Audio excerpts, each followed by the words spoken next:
Balay ni Cagayan de Oro 2nd District Congressman o Deputy Speaker Rufus Rodriguez ang gilabayan og granada. Mayo na lamang kay wala kini kabuto. Ani ang report.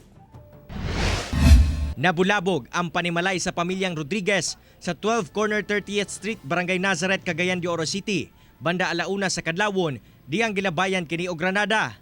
Gilabay ang granada sa gate nga midiretso sa garahian og terrace nga bahin sa balay. Mayo na lamang kay wala kabuto. Hinungdan nga nanawag gilayon og tabang ang caretaker og security personnel nga anaa sa lugar. Pagresponde sa kapulisan og mga personay sa Soko, nasuta nga usa kini ka hand grenade. Usa sa ilang gitutukan sa investigasyon ang kuha sa CCTV palibot sa balay. Matod ba sa gwardiya doon ay kalitlan ni hagtok. Naman siya sulod sa residensya sa Pagkahitabo.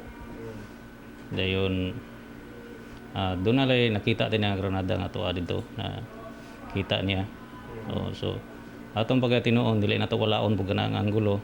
Sigon ni Barangay Nazareth Kapitan Max Rodriguez III nga naatol ang insidente nga wala ang tibuok banay.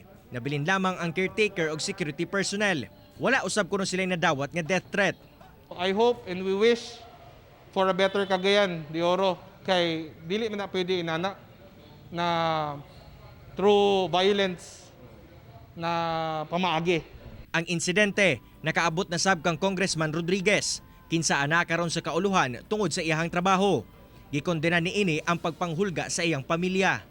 Basin lagi kay politika na mo karon, filing naman good, no? So nagdeklarar man ta nga ni namo konsiderar kita nga makadagan pa ka mayor. So mga spekulasyon na ni kay ato lang hulatan ng pulis. Padayon ang investigasyon karon sa kapulisan may kalabutan sa insidente nga nahitabo sa panimalay sa pamilyang Rodriguez. Busa na nawagan sila karon sa publiko nga may impormasyon sa insidente nga makipag-alayon kanila.